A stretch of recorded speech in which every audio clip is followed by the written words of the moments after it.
सबसे पहले तो हम लोग आप जानते हैं कि बड़कागांव मतलब हज़ारीबाग ज़िला अंतर्गत एनटीपीसी बहुत सारी ऐसी परियोजना चला रही है बड़कागांव में, केरेडारी में, चाहे वो छट्टी बरियाती हो, चाहे वो पकड़ी बरवाडी हो, चाहे वो केरेडारी हो। मतलब सैकड़ों गांव, मतलब 30 गांव से ज़्यादा गांव विस्थापित हो रहे हैं, जिसमें वर्षों से मुआवजे की मांग को लेके पूर्व विधायक श्रीमती निर्मला देवी, पूर्व मंत्री श्री योगेंद्र साहु जी लगातार आंदोलन किए, जेल भी गए, बहुत सारा प्रताड़ना उनके ऊपर भी हुआ, राज्य बदर भी हुए, 7-7 साल जेल में रहे। अभी जो आप लोग देख रहे हैं कि किस तरह से जिला प्रशासन और किस तरह से प्रशासन का रवैया एक संवैधानिक पद में रहे हुए पूर्व मंत्री श्री योगेंद्र साहु जी के साथ हो या पूर्व विधायक श्रीमती निर्मला देवी जी के साथ किया गया है। आप देखे होंगे वीडियो। मतलब ये सिर्फ बड़कागांव की जनता नहीं, सिर्फ झारखंड की जनता नहीं, पूरी दुनिया देख रही है। It is matter of fact.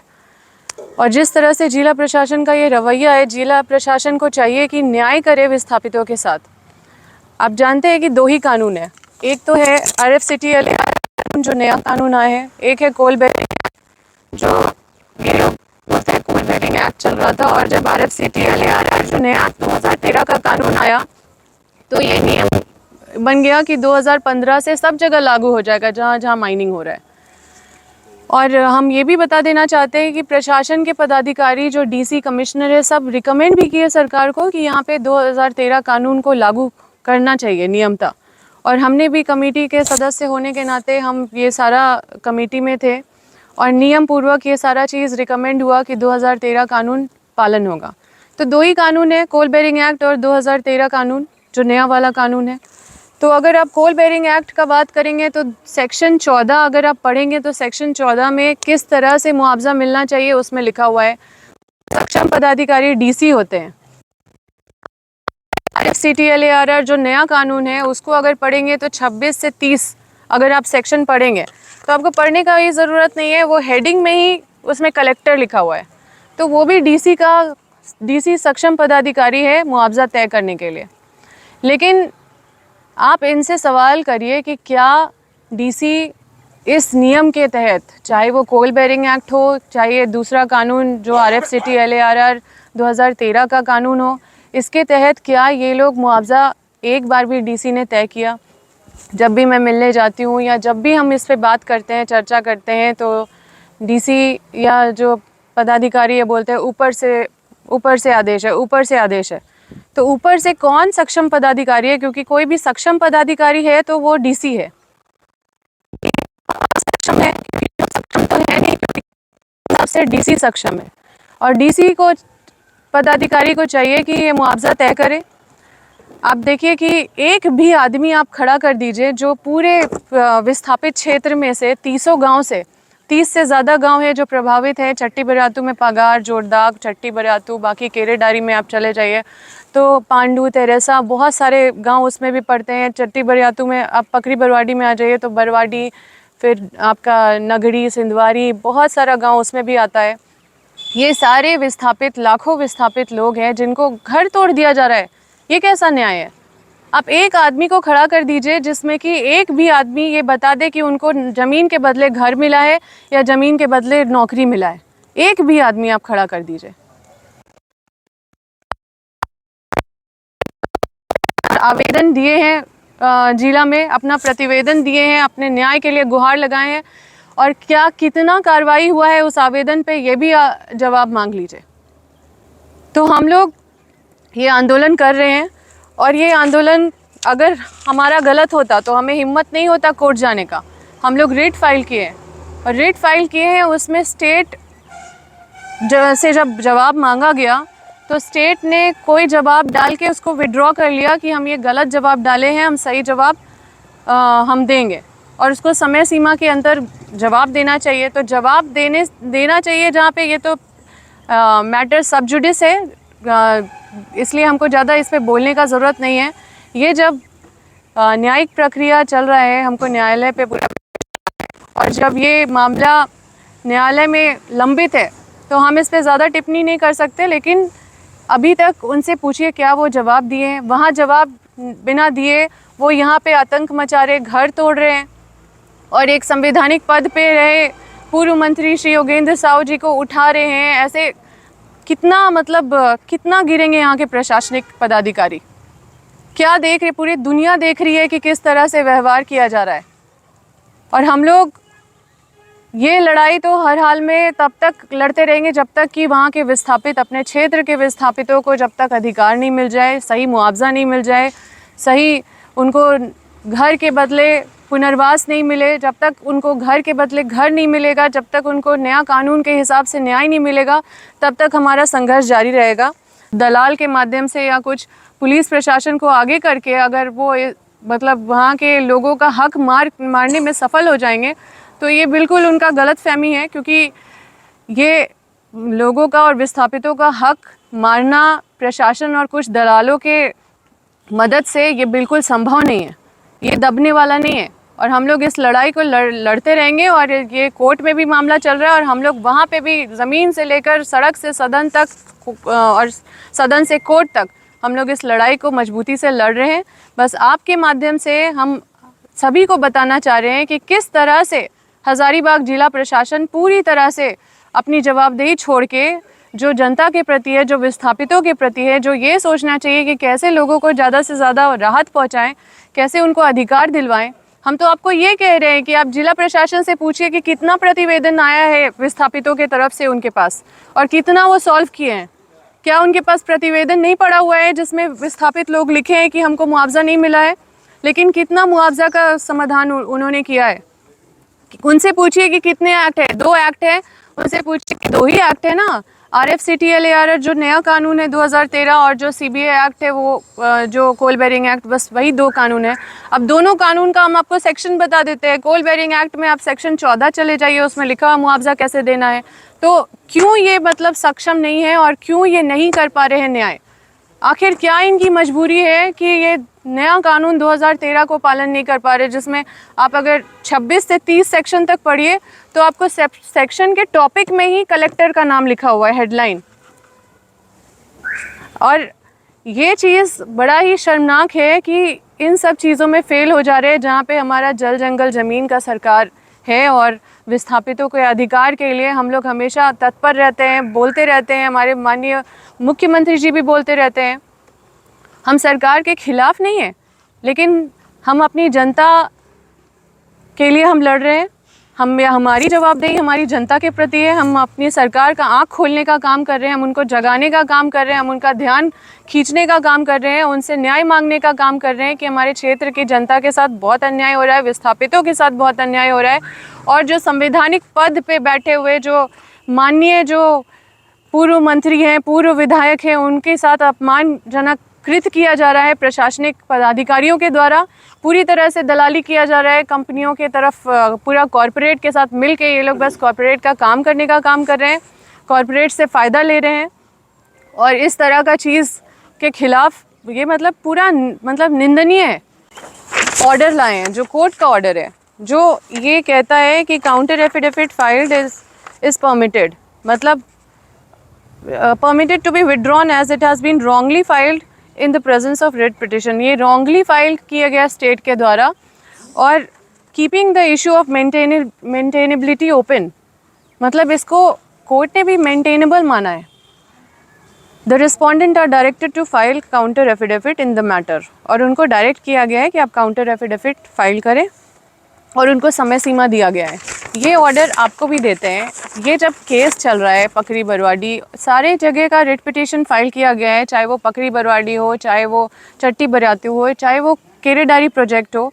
जब इन सब चीज़ों का वहाँ पे केस चल रहा है कोर्ट में, तो वहाँ पे तोड़ फोड़ करना, वहाँ पे चीज़ों को इस तरह से अस्त व्यस्त करना और कोशिश करना, जिस तरह से दमनात्मक तरीके से पेश आया जा रहा है लोगों के साथ, लोगों को डराया जा रहा है। जब लोग सामने आते हैं अपना हक मांगने के लिए तो उन पे केस कर दिया जाता है, उनको मतलब जेल में डाल दिया जाता है, मारा पीटा जाता है, टॉर्चर किया जाता है थाना में ले जाके। और ये थाना प्रभारी और ये सभी लोग मिलके बस कॉरपोरेट का धंधा संभाल रहे हैं, कॉरपोरेट के पार्टी बन गए हैं, कॉरपोरेट से पैकेज ले रहे हैं और इनका कोई काम नहीं है, कोई जवाबदेही नहीं है लोगों के प्रति। हमारा जवाबदेही जनता के प्रति है और उनके लिए न्याय के लिए हम लोग लड़ रहे हैं। ये हमारा कोई व्यक्तिगत लड़ाई नहीं है, ये व्यक्तिगत टारगेट करने का कोशिश कर रहे हैं, दिखाने का कोशिश कर रहे हैं, व्यक्तिगत रूप से परेशान करने का कोशिश कर रहे हैं और लोगों को वहाँ पे पूरा डरा के रखे हुए हैं।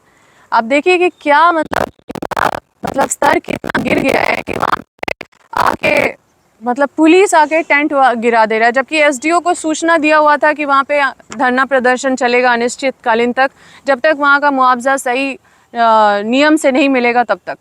तो वहाँ पे बिना कोई वार्ता किए, बिना कोई मीटिंग किए, बिना कोई पदाधिकारी जाए, बस पुलिस जाती है, बोलती है एसपी का ऑर्डर है, तो एसपी का ऑर्डर दिखाई, तो बोलती है हमको आवश्यकता नहीं है आपको एसपी का ऑर्डर दिखाने का। इस तरह का मतलब इस लेवल तक आगे हैं वहाँ के पदाधिकारी। देखिए कॉरपोरेट के साथ मिलके जब तक पुलिस प्रशासन आंख बंद करके बस उनका ही काम कर रही है, तो कहाँ से वहाँ ध्यान रहेगा। उनको तो मतलब पता नहीं क्या ऐसा ऑफर मिल गया है, क्या ऐसा साठ घाट हो गया है, क्या ऐसा फ्रेंडशिप हो गया है कॉरपोरेट के साथ कि पूरा आंख मतलब इनको दिख नहीं रहा है कि जनता भी है, विस्थापित भी है, उनको कुछ नहीं मिल रहा है। सब आपस में बांट ले रहे हैं ऊपर, लेकिन जिनका हक है उनको कुछ नहीं मिल रहा है। और हर जगह हम लोग, कहीं ऐसा जगह नहीं है जहाँ पे हम लोग ये मामला को लेके नहीं गए। हम लोग को एक भी जगह बताइए जहाँ पे ये छूट गया हो। हम लोग तो, मैं चुनाव हारने के बाद भी यहाँ पे एक हाई लेवल कमेटी का बैठक करवाई थी, जो आप लोग देखे होंगे, जिसमें हम भी बैठक में शामिल थे, जो कमिश्नर की अध्यक्षता में हुई थी। उसका भी कोई हल नहीं निकला। तो जब सारा चीज़ से आदमी थक जाता है तो कोर्ट जाता है। तो हम लोग भी कोर्ट गए हैं, कोर्ट में भी जो ऑर्डर आए हैं वो भी देखिए क्या है। देखिए हम बोले कि सरकार से मेरी लड़ाई बस इतनी है कि मेरी जनता के प्रति मेरी जवाबदेही है, और मैं बस आप लोगों के माध्यम से उनका आँख खोलना चाहती हूँ, उनका ध्यान यहाँ पे खींचना चाहती हूँ, उनसे न्याय मांग रही हूँ कि अपने लोगों के प्रति, विस्थापितों के प्रति, और ये जो सही कानून जो खुद डीसी कमिश्नर ने रिकमेंड किया है कि 2013 यहाँ पे लागू होना चाहिए, तो ये कोई भी कानून नहीं पालन हो रहा है यहाँ पे। बस किसी को 5 लाख, किसी को 2 लाख, किसी को 3 लाख कैश भी दिया जा रहा है। नहीं लीजिएगा तो फिर केस कर दिया जाएगा, आपको जेल में डाल दिया जाएगा। यही वहाँ पे पूरा प्रचलन यहीं पे चल रहा है और हम लोग इसका विरोध कर रहे हैं, और बहुत वर्षों से विरोध चल रहा है, आंदोलन किए, सारा चीज़ आप लोगों के सामने है। अब आपका स्टैंड क्या होगा आप लोगों का परिवार का, क्योंकि वहाँ जिस तरफ हटाया गया है? देखिए स्टैंड क्लियर है, मरते दम तक हम लोग ये लड़ाई लड़ते रहेंगे। मारना है तो मार दे, लेकिन हम लोग झुकने वाले नहीं हैं। ऐसा नहीं है कि हम लोग सिर्फ बोल रहे हैं, हम लोग करके भी दिखाएं। हम लोग लोगों के लिए लड़े हैं। मेरे पिताजी का इतिहास आप लोगों को पता है कि इतनी बार जेल गए। मेरे भाई को भी जेल में डाल दिया गया, मेरे माँ को भी डाल दिया गया जब मैं विधायक थी। तो मेरे विधायक के 3 साल के कार्यकाल के बाद मेरे माता पिता भाई सब जेल से निकले हैं। हम लोग बहुत झेले हुए हैं, लेकिन उसके बाद भी हम लोग इस लड़ाई को बहुत मजबूती से लड़ रहे हैं, और मरते दम तक हम लोग इस लड़ाई को लड़ते रहेंगे जब तक कि वहाँ के लोगों को इंसाफ नहीं दिला पाए। देखिए निश्चित रूप से जो अभी स्थिति हम देख रहे हैं, मतलब जब हम अपना ही संपत्ति नहीं बचा पा रहे हैं, आम जनता की लड़ाई मामूली लड़ाई नहीं है। इसको हम लड़ेंगे, फेस करेंगे, चाहे जो भी हो जाए। हमको अब उम्मीद जो है सो सरकार से या किसी स्तर पर जो है सो अब हमको नहीं समझ में आ रहा है। एक ही स्तर है, वह है न्यायालय। न्यायालय के शरण में हम जा रहे हैं। मेरे लीगल लोग सब तैयारी कर रहे हैं, और अब जनता को के बीच जाकर के जनता को आगे बढ़ाना होगा। जनता को सब, जनता भयभीत है, विस्थापित लोग एकदम मतलब डर के साए में जी रहे हैं। पुलिस रात में जाती है, मारती पीटती है, तो और केस करके जेल भेज देती है। फर्जी केस, थाना प्रभारी फ़ोन कर करके बोलता है, जो कि अगर तुम जोगिंदर साहब धरना में जाएगा तुमको जेल भेज देंगे, तुम अगर धरना करोगे तो जेल भेज देंगे। और फर्जी केस कंपनी वाला देता है केस तो तुरंत हो जाता है, लेकिन पब्लिक अगर केस देता है कि मेरा ज़मीन छीना जा रहा है, अच्छा ठीक है बात करवा देंगे, समझौता करा देंगे। तो ये सरकार आपका है? नहीं, कोई सरकार, मेरा सरकार उड़कर कुछ नहीं है। सब फालतू चीज़ करना है। जब जनता का, ये जनता की सरकार होनी चाहिए, मेरा सरकार नहीं। हम नहीं चाहते कि मेरा कोई पैरवी सुने या हमको कोई अपना व्यक्तिगत काम कराना है। विस्थापन आयोग का गठन किया तो उसको ज़मीन पर उतारिएगा नहीं। आपने अभी जो है ये क्या बोल रहे हैं, जब जो लागू हुआ पैसा कानून लागू हुआ तुरंत देखिए आ गया। विस्थापन आयोग का पहले घोषणा किए थे, लेकिन विस्थापन आयोग को क्यों नहीं कर रहे हैं? क्या कारपोरेट लोग से आपका मतलब अथी है? क्या लगता है कि जनता के साथ सरकार छल करने का काम कर रही है? एकदम छल हो रहा है। कारपोरेट ब्यूरोक्रेट मिल चुका है और जनता का कल्याण, अब जनता को सड़क पर आना होगा। बिरसा मुंडा और विश्व गुरु शिबू सोरेन, विनोद बिहारी महतो के विचारधारा को आगे बढ़ाने के लिए फिर से तीर कमान उठाना पड़ेगा, तभी बचेगा क्षेत्र। जल जंगल जमीन तो समाप्त हो रहा है। अब देख रहे हैं स्थिति क्या है। सो अब एक थाना प्रभारी का इस तरह रवैया रहा है, एसपी का रवैया। आखिर एसपी थाना पर कौन सा दे रहा है? एसपी दे रहा है। एसपी को कौन सा दे रहा है? हर का स्टेज अपना अपना बना हुआ है। तो इस चलते देखिए आंदोलन निश्चित रूप से करेंगे। प्रदूषण का मामला आप देखे होंगे, AQI यहाँ पर 400-500 पार हो रहा है। पकड़ी बरवाडी हो, चट्टी बरियात हो, केरेराड़ी माइंस हो, ये सबसे हम लोग के घर में रहना मुश्किल हो गया है। हम लोग वहाँ जाते हैं तो काला होकर के आते हैं। तो ये स्थिति है, कोई सुनने वाला नहीं है। जहाँ लेटर लिख के दिए तुरंत मैनेज हो जाता है वहाँ पर कंपनियों से। और कंपनी क्या करता है, NTPC क्या करता है, अपने जो MDO है, जबकि NTPC को स्वतः काम करना था। इसको कहीं भी जो लीज माइनिंग मिला हुआ है तो उसमें इसको अपने काम करने को मिला हुआ है, लेकिन इस सब कॉन्ट्रैक्ट पर सब कॉन्ट्रैक्ट करता है, इसलिए कि जो मैनेजमेंट है उसको देखेगा कौन, पैसा कहाँ से आएगा। तो इन लोग MDO को आगे बढ़ा देता है। MDO को आगे बढ़ा करके इस सारा सिस्टम को खरीदता है और सिस्टम को खरीद करके जनता पर जो है सो एकदम पुलिसिया राज, पुलिसिया गुंडागर्दी करके इन लोग को जनता पर शोषण और दमन करता है। आपको मैं बता देना चाहता हूं कि जो संकल्प लेकर के इन लोग आया था, संकल्प जो है ये आदर्श आचार संहिता लगने की बात आया संकल्प, उस संकल्प के तहत इन लोग CBA का पेमेंट कर रहे हैं। ये तो गलत है। हाईकोर्ट मैंने रिट किया है, उस पर उसको चैलेंज किया है। हमको लगता है उस पर जीत हमारी होगी। तो इस चलते एकदम देखिए यहाँ कोयला का लूट मचा हुआ है, यहाँ पर बालू का लूट मचा हुआ है। हमको लगता है जितना कोयला जा रहा है यहाँ से, उसका हमको लगता है कि 2 साल का बजट का पैसा आ जाता है उसमें। इतना कोयला जा रहा है, हजारों हजार ट्रक कोयला निकल रहा है, चारों तरफ से निकल रहा है। मेरा बड़का गांव में लाइट जला करके लोग कोयला निकाल रहे हैं, रात 8 दिन लगे हुए हैं। कौन इन्वॉल्व है, कौन सा दे रहा है? इतना हिम्मत तो एक आम थाना प्रभारी को और एक DSP को और एक इंस्पेक्टर को तो नहीं हो सकता है कि इस तरह एकदम दिन रात किसी का बिना डर भय का। अब यहाँ कुछ नहीं है।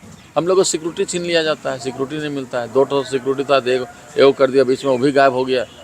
उसको जब मर्जी करता है सिक्योरिटी था, जब मर्जी करता नहीं देता है। तो इन लोग हमको हत्या भी करवा सकता है, हम लोग को इन लोग जो है सो जेल भी भेज सकता है, केस भी कर सकता है, कुछ भी कर सकता है। लेकिन हम उसके लिए डरने वाले नहीं हैं। हम आंदोलन करेंगे और जनता के हक और अधिकार के लिए आगे बढ़ेंगे।